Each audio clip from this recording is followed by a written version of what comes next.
LPU ప్లేస్మెంట్ల రికార్డులు సృష్టిస్తోంది. Final year student 2.5 కోట్ల ప్యాకేజ్ పొందుతున్నారు. 1700 మందికి పైగా ఎల్పియు స్టూడెంట్స్ 10 లక్షల నుంచి 2.5 కోట్ల ప్యాకేజెస్ పొందారు.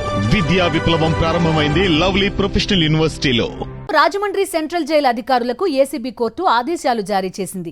ఎంపీ మిథున్ రెడ్డికి వసతులపై ఏసీబీ కోర్టు ఆదేశాలిచ్చింది. వారంలో 3 సార్లు లాయర్ల ములాఖత్కు అనుమతినిచ్చింది కోర్టు. వారంలో 3 సార్లు కుటుంబ సభ్యులు ములాఖత్ కావచ్చని కోర్టు చెప్పింది. మిథున్ రెడ్డికి జైల్లో బెడ్ సదుపాయం కల్పించాలని ఏసీబీ కోర్టు ఆదేశించింది.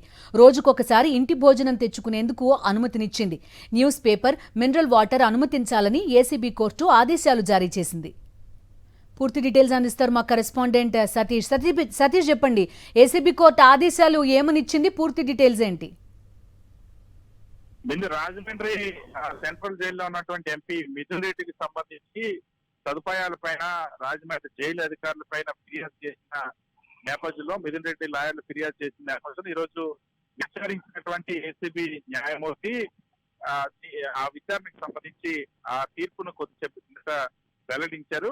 ముఖ్యంగా ఎంపీ మిథున్ రెడ్డికి ప్రస్తుతం లోక్సభ సభ్యుడిగా ఉంటారు కాబట్టి చట్టాలు చేసేటువంటి ప్రజాప్రతినిధులకు కల్పించాల్సినటువంటి సౌకర్యాలు కూడా కల్పించడం లేదని, ఆ సౌకర్యాలు కల్పించాలని కోరుతూ ఏసీబీ కోర్టులో పిటిషన్ దాఖలు చేశారు. నిన్న ఏసీబీ కోర్టు స్వయంగా ఈ అంశం పైన విచారించిన తర్వాత, ఏఓ ద్వారా విచారించిన తర్వాత రాజమండ్రి జైలు అధికారులను కూడా ఈ రోజు కోర్టుకు పిలిపించారు. కోర్టు పిలిపించిన తర్వాత ఈ రోజు ఉదయం విచారించిన అనంతరం కొద్దిసేపు కిందట మిథున్ రెడ్డి కోరిన విధంగా, మిథున్ రెడ్డి ఆ పిటిషన్ లో కోరిన విధంగా ఏదైతే ఆ ములాఖతులకు సంబంధించి వారంలో 3 సార్లు మిథున్ రెడ్డికి సంబంధించినటువంటి న్యాయవాదులు, అదేవిధంగా వారంలో 3 సార్లు కుటుంబ సభ్యులు ములాఖత్తు అయ్యేందుకు అవకాశం కల్పిస్తూ ఆదేశాలు జారీ చేశారు. అదేవిధంగా తొలి రోజు వెళ్ళిన తర్వాత ఎంపీ మిథున్ రెడ్డికి బెడ్ సదుపాయం కల్పించలేదు. వాస్తవానికి ఎంపీగా ఉన్నటువంటి మిథున్ రెడ్డికి అది కల్పించాల్సి ఉన్నప్పటికీ కూడా జైలు అధికారులు దాన్ని ఉల్లంఘించారు. దానిపైన ఆ న్యాయమూర్తికి కూడా ఫిర్యాదు చేశారు మిథున్ రెడ్డి తరఫున న్యాయవాదులు. ఈ నేపథ్యంలో స్పష్టంగా ఆదేశాలు కూడా ఇచ్చారు న్యాయమూర్తి, బెడ్ సదుపాయం కల్పించాలని.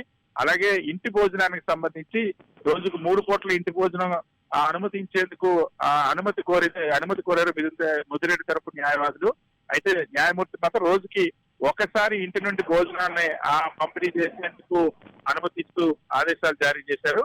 అదేవిధంగా మిథున్ రెడ్డి ప్రజాప్రతినిధిగా ఉన్నారు, ఎంపీగా ఉన్నారు కాబట్టి న్యూస్ పేపర్లు చదవడానికి న్యూస్ పేపర్లు సమకూర్చారని, అదేవిధంగా తాగునీరుకి సంబంధించి మినరల్ వాటర్ కూడా అనుమతిస్తూ న్యాయమూర్తి ఉత్తర్వులు జారీ చేశారు. ఈ ఆదేశాలను రాజమండ్రి జైలు అధికారులు ఖచ్చితంగా ఇక మీదట అమలు చేయాల్సినటువంటి అవసరం ఉంటుంది.